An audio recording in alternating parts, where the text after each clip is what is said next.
苹果这次直接把3台搭载 M5的新机呢，全都一口气的丢出来了。我知道现在网上的资讯非常的多，但是说实话呀，很多都是在讲产品的参数。但如果你真的想了解参数的话，直接去看苹果的官网就好了嘛，对吧？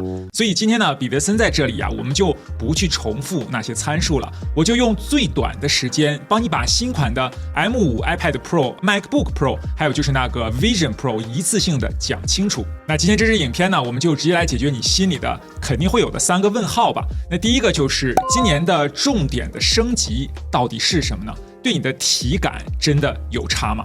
第二就是作为一个普通的苹果生态的用户，我到底要不要考虑升级呢？第三就是这几款产品有哪些苹果没有告诉你的，你必须注意的那些雷呢？好，在我们开始之前呢，我就先来剧透一下吧。今年的这个 GPU 的提升真的是非常有感的，已经和入门级的那个游戏笔电的 GPU 的性能差不多了。那这么强的 GPU 的性能用来打游戏呢，实在是再合适不过了。那说到打游戏，彼得森就分享一款最近我在玩的游戏吧。最近我在玩一款游戏，他们跟派拉蒙联名，把整个忍者龟宇宙给搬进来了。跟你说呀，玩这个米开朗基罗呢，真的是太爽了。那种在战场上边闪边吸血，然后血条越打越满，最后反手一波呢还能收掉全场，真的是超有成就感的。那这款游戏呢，就是《突袭暗影传说》。作为彼得森的观众嘛，那福利呢当然是不能少的。现在扫描2维码或者透过我的专属链接下载，新玩家将获得免费的2个传说英雄，再加上2个史诗英雄。首先呢，只要连续登录7天，就能拿到传说英雄米开朗基罗了。还没完哦，开局直接再送你一个史诗英雄赫基，等你升到15级呢，再送你一个巫果，让你从起跑线呢就领先别人。最后还有一个绝对不能错过的福利，就是输入对应的促销码，能够让你从6个传说英雄当中呢再选一个。但是这一次你一定要选择终极亡灵骑士，这只角色呢超硬的，然后又会补血， PVP 对战的时候呢真的是会让你感到很头大。但是现在呢，我们就可以免费拿到它了。那这次呢，就换你来让别人去头痛了，让这个亡灵骑士在前面扛伤，然后呢，米开朗基罗在后面输出，前期这个组合就一路碾压了。我在游戏里的名称是彼得森本森，赶快把他们都收进你的队伍，在竞技场和我来一较高下吧。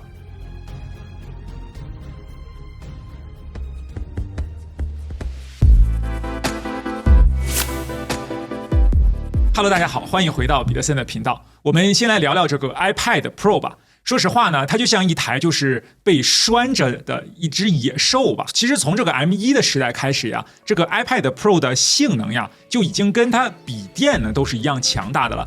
但是拴着它的那条链子呀，也就是 iPad OS 和它的这个记忆体呀，一直呢都太短了，所以呢这只野兽呀就施展不开拳脚了嘛。而今年最有感的地方呀，就是苹果终于肯给这个记忆体了。256GB 和512GB 的版本呢，记忆体直接从原本的8GB 就升级到了12GB 了，就多了整整50%。再加上 iPadOS 26可以就是做到类似笔电的那种，就是开多个窗口嘛。那拴着这只野兽的这条链子呢，确实呀就放松了一点了。那这个对你的体感究竟意味着什么呢？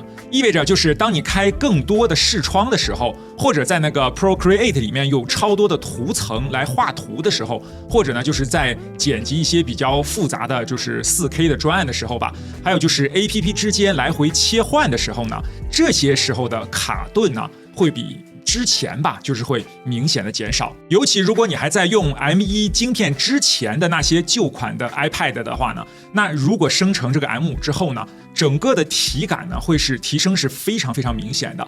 就像是呢你原本在开一辆家用轿车，然后突然现在让你开跑车一样，这个差距呢就是这么大。但是呢，如果你手上已经在用就是 M1 到 M4 这些芯片的 iPad Pro 了，而且你的日常使用情况呢，主要也就是追个剧啦、写写笔记、上上网什么的。那说句老实话呀，即便你换成这个 M5， 这个性能上的提升呀，没有办法转变成这个体感方面的提升。因为那些任务呀，通常都用不到太多的记忆体，也用不到太多的性能。那除非你需要的是大量的就是多工处理了，开很多个窗口，或者是一些什么重度的创作者了，那或者呢，你就是想要用这个最新的这个 OLED 的荧幕来看电影嘛。那这些场景呢，如果你从 M1、M2 的那个 iPad Pro 升级成这个 M5 呢，也是会有一些非常明显的提升的。但这边呢，其实还有一个就是隐藏的地雷，有可能就是被我们大家忽视掉了。就是当你把这个性能这么强的 M5 iPad Pro 给它接上键盘和滑鼠的那一刻呢，想把它当做一个就是真正的笔电来使用吧。即便现在的这个 iPad OS 26呢开放了这个多视窗的功能，但是你一用呢，你就会发现这个 iPad OS 呀和这个 Mac 电脑之间这个差距呢仍然是很大很大的。也就是说呢，你真的要认真办公的话呢 ，iPad Pro 呢，即便它性能再强，即便换成了 M5。还是不行的，所以这个结论就很简单了。iPad Pro 的主要的功效呢，还是用来就是看电影和追剧，或者是就是一些和 Apple Pencil 相关的任务，像是什么记个笔记啦，或者是画个画一类的嘛。但是这些用途呢，其实那个 M4 呢，已经就是强的绰绰有余了。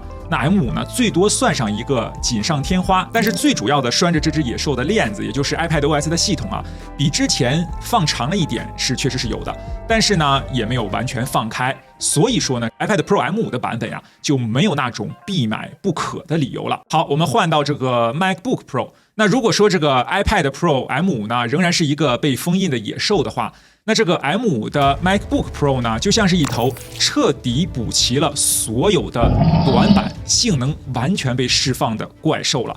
那为什么我会用就是补齐短板这个词呢？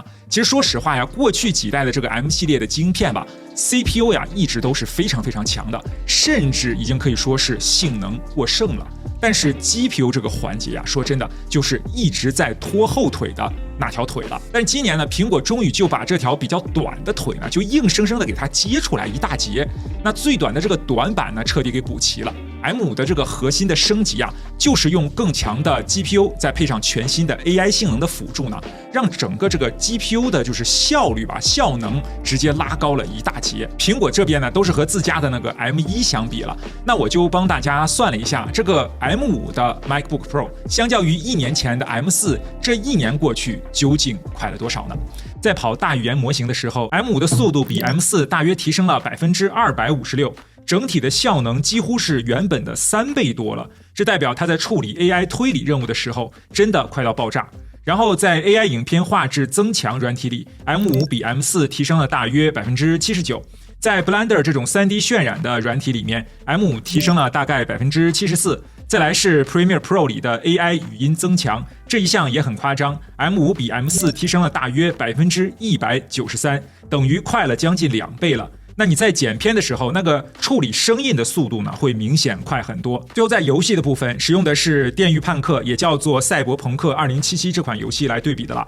M5 的游戏效能比 M4 提升了大约44%，这种提升幅度比过去几年的挤牙膏实在是好太多了。那这么强的这个游戏的性能呀，其实已经非常接近一台配备了 NVIDIA RTX 4050的这个入门级的游戏笔电的性能了。那用这个 MacBook Pro 来打游戏，现在真的不是在开玩笑了，所以大家就看懂了，对吧？这个 CPU 的升级呢，可能就属于一个常规的升级吧。苹果这次呢，就是把所有的力气都花在了这个补强 GPU， 还有就是 AI 呢这条腿上了。那让这台 M5 的 MacBook Pro 呢，第一次真正的成为了一台没有明显短板的6边形战士了。那这个结论呢，就让我们的购买的建议就变得非常非常的清晰了。那如果你现在用的是 M1、M2， 甚至是 Intel 时代的那些 MacBook Pro， 那你就基本上不用再犹豫了，你就直接给它升上来。那整体的体验呀，绝对是这个跳级式的飞跃了。那你的这个工作效率呢，会直接起飞的。但如果你现在手上用的是 M3 或者是 M4 的这个就是 MacBook Pro， 那你就要问问你自己了，你平常的这些工作流吧，用得到这么多的 AI， 还有就是重度的 GPU 的性能吗？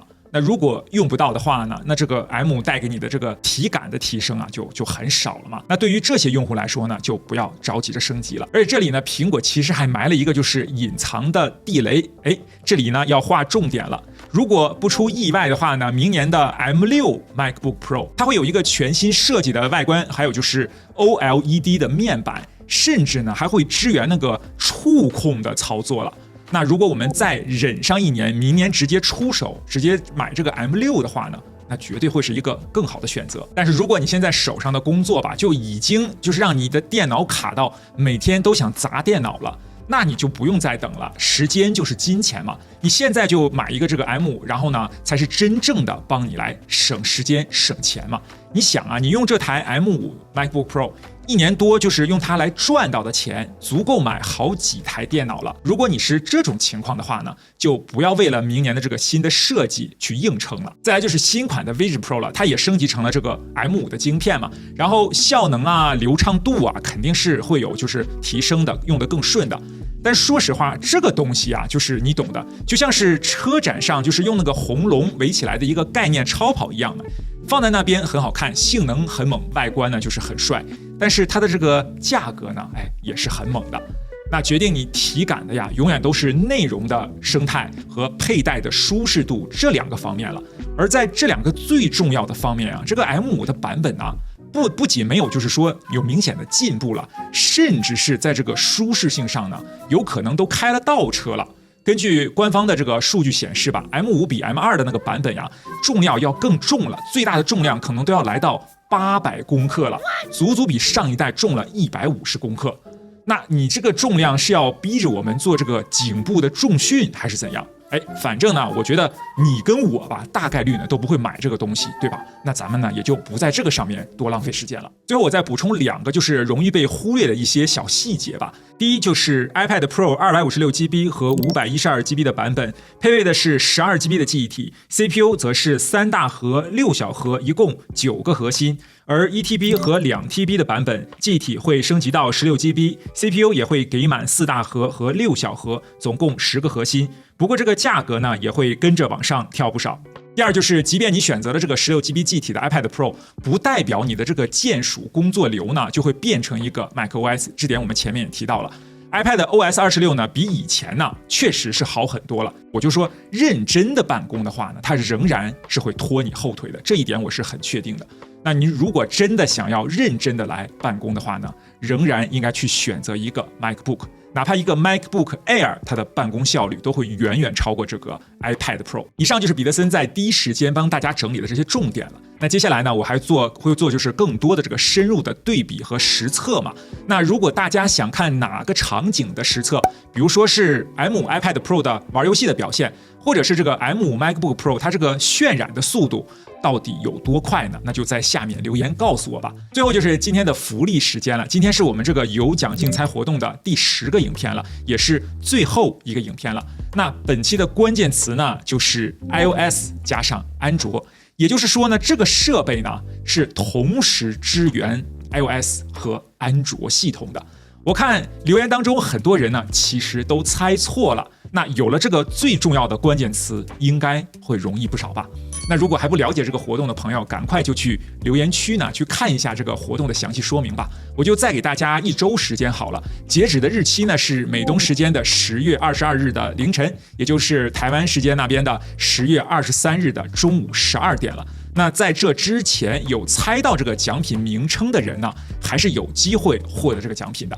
而且即便你猜错了，也是有机会拿到一个安慰鼓励奖，就是 AirPods Pro 3嘛。那今天的整理呢，就先到这边了，谢谢大家观看，也谢谢突袭暗影传说赞助了本期影片。那就让我们下期影片再见。Hello， 大家好，Hello， 大家好，又碰到。Hello， 大家好，欢迎回到彼得森的频道。今天怎么换左手呢？